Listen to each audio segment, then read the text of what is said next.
It's Mejia May. Producers, it's so easy to overdo your drums. It's your boy Danny Mejia, aka Mejia Made, and today I'm gonna be showing y'all how keeping your drums simple can actually make your sample chop stand out a lot more. So let's get into it.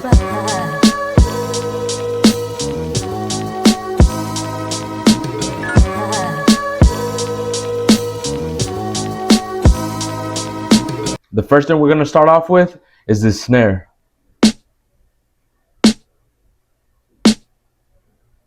Next up, I have this kick.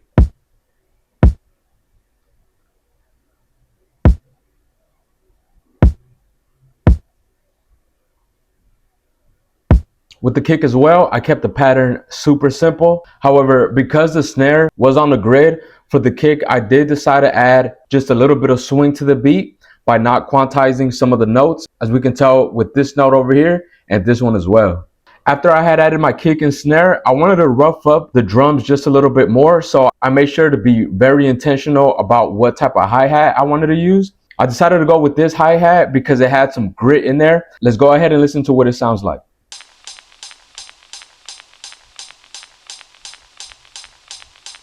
When you're keeping your drums simple, it's always really important to be very intentional about every sound that you choose. Next up, that first hi-hat loop was cool, but I felt like it needed to be layered.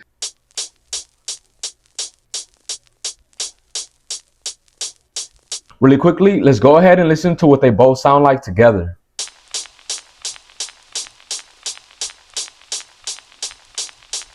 And the only reason both of those loops work is because they follow the same hi-hat pattern. So when y'all decide to layer your samples, just be very mindful of how they work together. Next up, I wanted to give the snare just a little bit of that top end boost. What I decided to do was add this shaker over here. So really quickly, let's just isolate the drums and let's listen to what we have so far.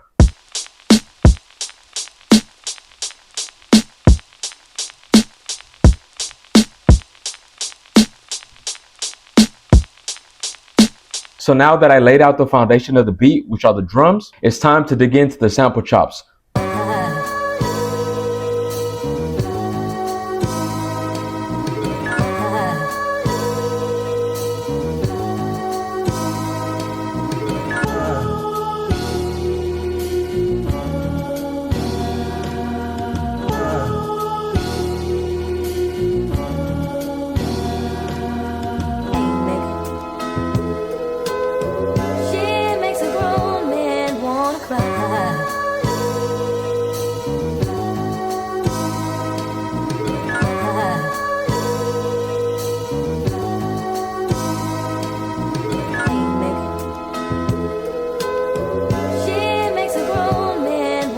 And then before the second chorus comes around, I decided to add these chops in there.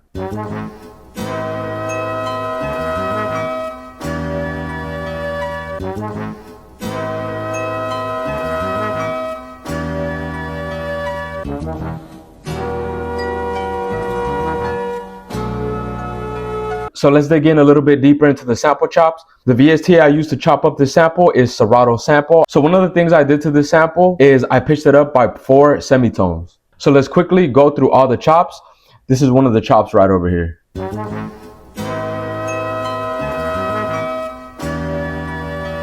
This is the second chop.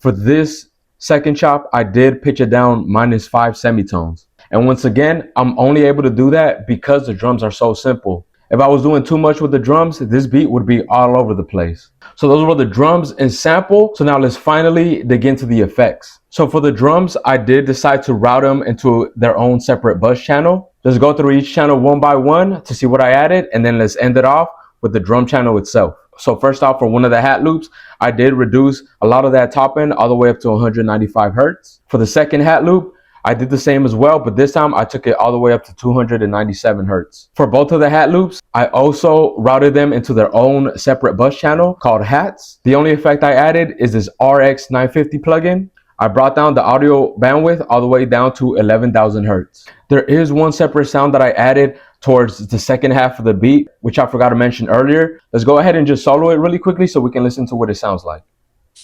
So for that shaker, I once again added RX 950, brought it down all the way to 10,000 hertz. And I also took off some of that low end all the way up to 90 hertz. Now finally, let's dig in to what really makes these drums stand out. Because they are so simple, even with the effects, I wanted to make sure that every effect I added was very intentional. I wanted the drums to really smack and hit you in the face. So first off, I wanted to glue everything together. So I did that by adding this G Master bus compressor. I put the attack all the way at the slowest setting and the release at the fastest setting. And then I just tweaked the threshold until I got about 2 to 3 decibels of compression. Next up, I added this J37 plugin by Waves. Then I was just tweaking some of the buttons just to get the effect that I wanted. I ended up doing 815 formula, 7.5 LPS, and NOM bias. And in my opinion, the J37 is doing a lot of heavy lifting for the drums. It's adding a little bit more of that low end to really make it hit hard. Next up in the chain, we have this RC20 retro color. What I did is go to the initialize preset. I decided to only turn on the distort setting. I brought it up to 20% and I used the crunch type. And then finally, I did a 1 decibel gain over at 229 hertz. Let's turn all these plugins off and listen to what the drum sounded like before these plugins. So before,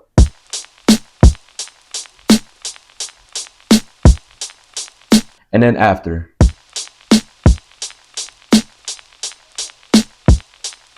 So that's one thing to keep in mind, you guys. When you're adding these effects, you really want to look at the overall picture. Because I knew I wanted to keep the drum simple, it was really important for me to make sure that any effect that I added just amplified everything that I already had within the drums itself. And finally, let's dig into the effects for the sample. We're going to first start off with this Puig Tech by Waves.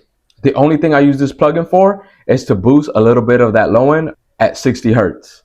The next plugin I added is once again this G Master bus compressor by Waves. I only use this plugin to get rid of some of the peaks from the sample. And then finally, I wanted to compress it just by about 2 to 3 decibels. So I went ahead and did another round of the G Master bus compressor, but this time I put it at the slowest setting and the release at the fastest setting. Of course, y'all do not need to be compressing your samples or doing any of this extra effects like that. It's just part of my process. I'm just breaking it down for y'all. So that's it for this breakdown. I'm gonna go ahead and play the beat in full just so we can hear everything in context.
And that's why it's important to keep your drum simple. That way, you have more freedom to get more creative with your sample chops. With that being said, if y'all gained any type of insight from this video, please leave a like, please leave a comment. It's really gonna help the channel grow. If y'all are new to the channel, I put out 4 videos a month. That's 2 beat breakdowns, just like I did today.